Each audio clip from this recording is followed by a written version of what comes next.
Après le kayak polo, après le basket, on continue à évoquer le sport, l'ensemble des résultats. C'est le 7-8 sport chaque lundi. Oui, je l'évoquais en sommaire d'émission, les Sharks d'Elancourt, c'est du roller hockey, ont validé leur ticket pour la Nationale 2 le week-end dernier, il y a 8 jours, du côté de Villeneuve-la-Garenne. Et l'entraîneur, joueur Benjamin Ferrand nous fait l'amitié d'être ce soir parmi nous. Bonsoir à vous. Bonsoir, vous êtes accompagné de votre capitaine, Alexis Muller. Bonsoir. À vous. Alors, une montée en National 2, vous finissez 6e sur cette phase finale. Je vous propose d'ailleurs de jeter un petit coup d'œil au classement rapidement. Voilà, c'est Cholet qui était sûrement peut-être intouchable sur ce week-end de phase finale, qui est champion de National 2. Et puis donc vous êtes 6e qualifié, et donc vous validez votre ticket pour cette National 2. C'est plutôt inespéré comme résultat en vue du début de saison, non ? Inespéré, je dirais pas ça, mais c'est vrai que je m'attendais pas à ce qu'on aille aussi. Le but, c'était de se qualifier en play-off. Ensuite, voilà, tout le reste, c'était pour moi du bonus. On était passé pas très loin l'an dernier de se qualifier. Et puis là, on s'est qualifié et on est allé au bout de l'histoire jusqu'à la montée, jusqu'à la plateau final. Et donc vraiment une très très belle réussite. Après, inespéré, je dirais pas ça. C'était pas dans le programme. C'était du bonus. C'est une bonne surprise. Et le titre était, cette première place conquise par Cholet était inaccessible sur ce week-end-là. Je dirais pas inaccessible. Je dirais que voilà, les deux finalistes Cholet, Villeneuve-la-Garenne étaient au-dessus du tournoi. Ça c'était incontesté. Et alors du côté des joueurs, le capitaine est présent. Alexis, il y a eu une bonne émulation qui s'est créée justement en allant sur ces playoffs, puisque vous vous êtes qualifié dans les dernières journées. Ouais, je pense que l'émulation elle est venue avant en fait. Dès l'écart, on s'attendait pas à passer en demi, et dès l'écart, on a senti qu'il y avait un esprit d'équipe, quelque chose qui s'est créé en plus. Et voilà, c'est vraiment l'esprit d'équipe et l'entente et l'envie qui a fait la différence et qui nous a amené jusque-là, jusqu'en finale. Et alors, cette montée en National 2, Benjamin, vous couriez depuis longtemps après, ou voilà, c'était un objectif qui était plus prioritaire la saison prochaine, par exemple ? Oui, c'était un objectif sur le long terme. Là, c'est vrai que ça fait 2 ans que je suis entraîneur-joueur et ça arrivait vite. Mais tant mieux, on va essayer de se maintenir l'an prochain, essayer de monter une belle équipe. Il y a des joueurs qui ont envie de nous rejoindre. Et puis j'aimerais aussi profiter de mon passage pour remercier d'abord les gens du bureau, la présidente Christine Ligène, Séverine Bouteleux et Didier Bouteleux, qui sont aussi très présents sur le club, Carole, les bénévoles, vraiment tous les bénévoles du club, notamment. Les gens de la mairie aussi, j'aimerais remercier, qui font un gros boulot pour nous. Et puis pour l'an prochain, s'il y a des gens qui sont intéressés pour nous donner des sponsors, nous serons très intéressés pour monter notre projet. Alexis, en tant que joueur, Benjamin est joueur aussi, mais il a plus la casquette d'entraîneur. Ce soir, c'est unique, c'est vraiment incroyable cette sensation, voilà, de vivre une montée. Ouais, on n'en vit pas déjà beaucoup dans une vie de joueur. Moi, ça fait 10 ans que je suis au Choc, et on a fait 2 montées. Là, ça va faire la 3e.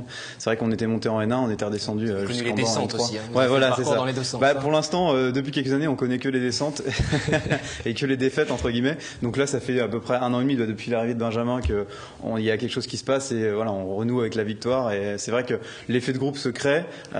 Forcément, dans la victoire, on s'entend mieux et l'entente est plus cordiale, etc. Et je tenais à remercier au nom de l'équipe notre entraîneur forcément.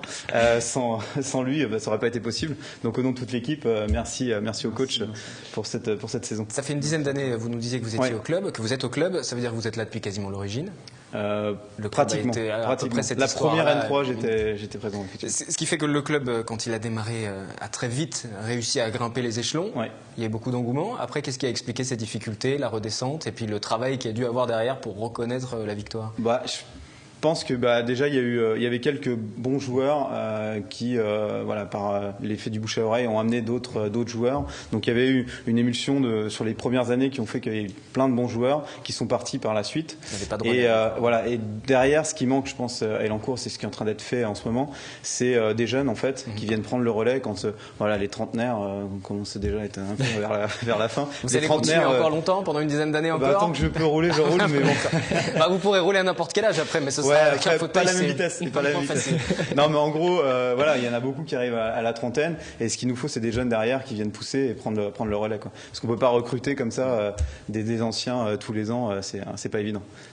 Benjamin, vous êtes un peu l'homme providentiel, alors si on comprend bien Alexis, non ? Puisque je sais que vous êtes très axé aussi sur la formation, c'est important pour vous. Oui, on essaye vraiment de développer les jeunesses. On a des jeunes qui ont, au sein d'une entente, ont réussi à être qualifiés en minime et en cadet. Là, je crois que les minimes sont allés en finale et les cadets sont allés jusqu'en demi-finale.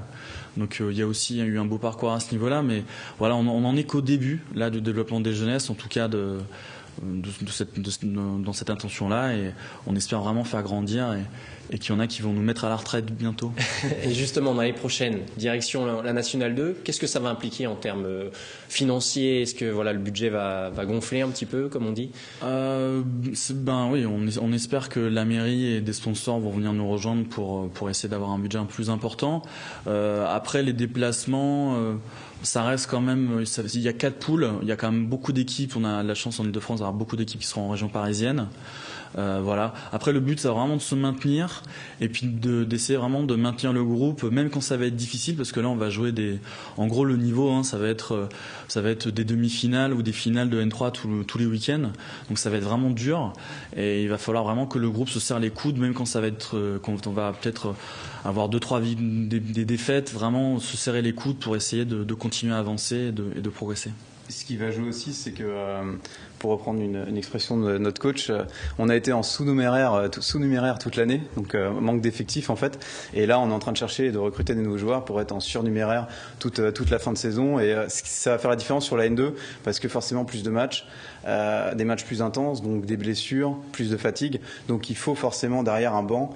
Ça, c'est indispensable qu'on n'avait pas cette saison, quoi. Et justement, recruter une montée, avec une montée, c'est plus facile d'attirer les joueurs. Oui. Et vous avez beaucoup plus de contacts qui arrivent là déjà. Oui, il y a des joueurs qui viennent taper à la porte là. On a déjà 4-5 joueurs qui sont vraiment intéressés par le projet, et ces 4-5 joueurs là seront très importants l'an prochain pour notre réussite. Et alors vous allez essayer de mettre en place une structure un petit peu différente par rapport à cette équipe Fagnon, ou ça va rester dans la bonne tradition qui fait le succès cette année? On va essayer. Nous, on a vraiment une équipe qui s'est construite autour d'un gros gardien et d'une bonne base défensive. Donc, on va quand même essayer ça de le conserver. Et puis, je pense aussi, ce qui nous a fait gagner, c'est que, comme disait Alexis, on a réussi à créer une bande de copains qui se battent les uns pour les autres. Et ça, cet esprit-là, on va essayer de le garder. Et en buvant une bonne bière le soir après l'entraînement, je pense que ça crée des liens. Avec modération. Mais tout ça crée des liens, et ça fait qu'on a une vie de club intéressante et qu'on est heureux d'être ensemble et de progresser par rapport à ce projet-là. C'est curieux comme recette du succès, d'aller boire avec modération une bonne bière après l'entraînement. C'est pas tous les coachs disent pas ça forcément. Ça crée du lien social. Ça crée du lien social. Je dis pas de boire 10 bières après, mais une petite bière ensemble. Je pense que la tradition du rugby là, ça permet de. C'est important de vivre des moments en dehors du terrain. En dehors du terrain, et on n'est pas des professionnels. Donc ce bien vivre ensemble, il nous permet aussi de bien vivre sur le terrain. D'ailleurs, si les caméramans qui viennent nous filmer de TV Fil veulent participer à la fin des matchs, on est invités. Écoutez, ils sont en régie, je pense qu'ils ont noté. Voilà. Je pense qu'ils sourient en régie apparemment. Voilà, exactement. Le message est passé. Pour la saison prochaine, tout de même, il y a des adversaires qui vous font peur malgré tout, parce que ça va changer d'univers. Il faut déjà attendre la fin du championnat national 2 pour savoir quelles sont les équipes qui vont descendre, savoir aussi qui vont monter, et savoir aussi quelles sont les équipes qui vont descendre de national 1. Mais c'est sûr que nous, on est des petits poussés, on sera les outsiders, donc toutes les équipes vont faire peur l'an prochain. Mais en se comportant en outsider, en petit poussé, on a fini 6e du championnat de 3 et on est monté, donc on va continuer à être les outsiders, les petits poussés. Oui, mais vous ne pourrez pas toujours compter sur l'effet de surprise non plus. Vous serez peut-être plus attendu cette fois-ci. Non. En N2, c'est pas dit. En N2, c'est pas dit. Non. On pourra encore profiter quelques temps. Puis l'année prochaine, si on monte en N1, on pourra encore faire plus pousser. En N3, les équipes qui nous regardaient jouer disaient c'est bon, Elancourt, on va les taper, on va se faire le goal average sur eux. Et à chaque fois, c'est nous qui sommes passés, donc on va essayer de continuer comme ça. Très bien, on suivra ça de près la saison prochaine et votre préparation aussi à l'intersaison. Merci à tous les deux d'être venus ce soir sur le plateau de TV Fil, et donc à l'année prochaine. Merci beaucoup, et puis que des bonnes nouvelles. Donc ce soir, des montées en basket, des montées en roller hockey. On va continuer à voir si les résultats des autres équipes ont été aussi bons ce week-end. Les résultats tout de suite.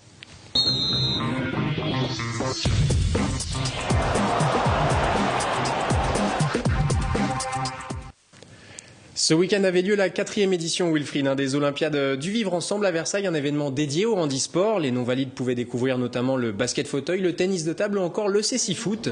Un dernier atelier qui a reçu la visite prestigieuse d'Emmanuel Petit.